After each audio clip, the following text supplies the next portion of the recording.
Good morning guys, in front of me is Hammerblade 5 and let me show you how to change keyboard language.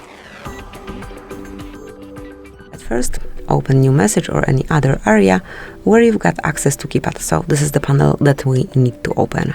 Now tap on settings icon, select languages, tap on add keyboard, select the language that you want to apply. You can either scroll till you find the preferred language or you can mark the search button and provide it here.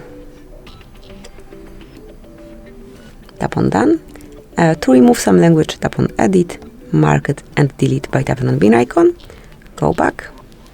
And here by tapping on word icon you can switch between languages. As you can see, this is how you can change system language. Obviously, if you want to apply one language only, just remove all unnecessary languages.